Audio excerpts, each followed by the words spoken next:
Welcome to this short reflection within the Portrait of Spirit Learning Library. My name is Anne-Marie Bond, and I invite you to draw while you listen.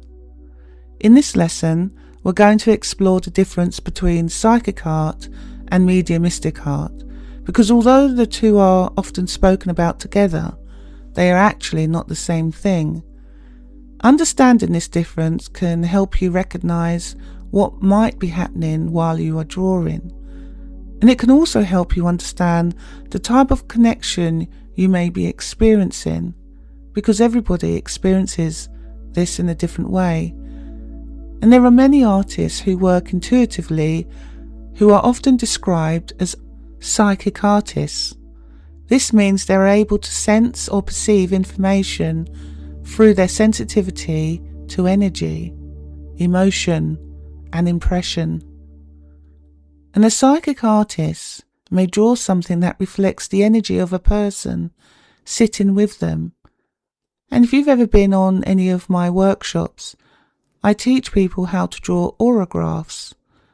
And as a psychic artist also, this helps people to navigate through their day-to-day journey through this life.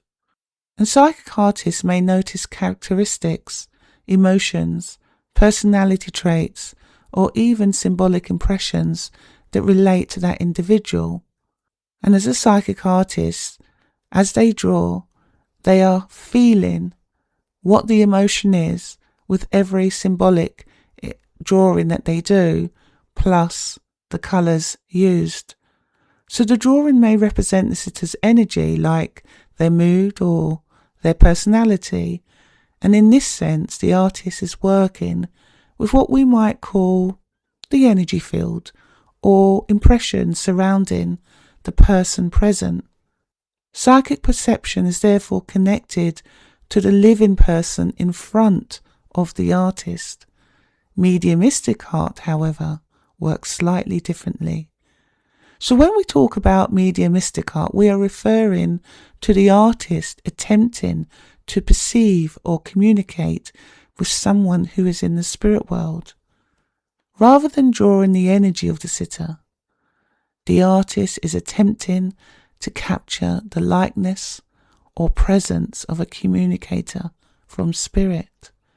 So this means the drawing may represent a person who has passed from the physical world, and in a demonstration of spirit portrait, for example, the artist, the mediumistic artist, or the spirit artist, as we like to be known, may draw a face that represents a loved one in spirit.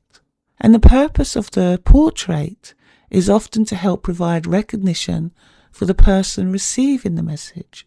Now, historically, spirit artists such as Coral Polge became well known for producing portraits during demonstrations of mediumship. So where members of the audience, they could sometimes, mostly all the time, recognize who the communicator was. So the key difference is this.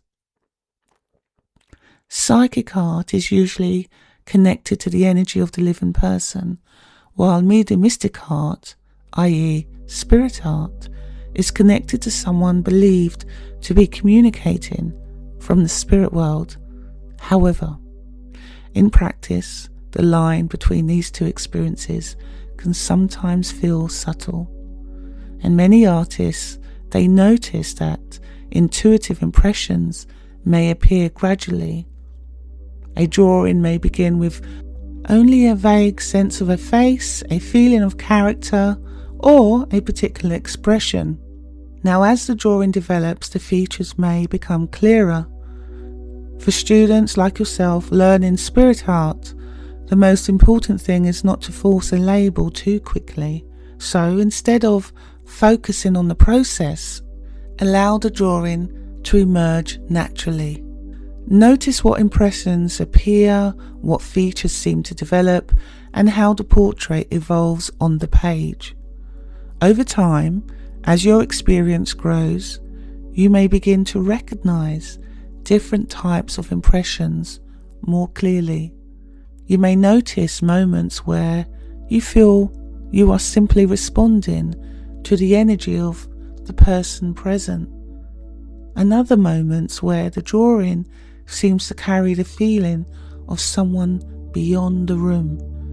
Now, both experiences can teach you something valuable, and the purpose of development is not to rush toward conclusions, but to become more observant, more patient, and more aware of the creative process itself. So, my dear student, as you continue your drawing practice, simply remain open. Allow the pencil to move freely, allow impressions to arise, and allow the portrait to unfold in its own way. And most importantly, remember that development in spirit art grows through practice, curiosity, and quiet observation. I hope this reflection supports your continued exploration of spirit art. And as you continue your drawing practice this month, simply notice what impressions arise and how the portrait develops on the page. And in the next reflection, we'll explore how to prepare yourself before beginning a spirit art session, and how creating the right state of mind can support your intuitive drawing.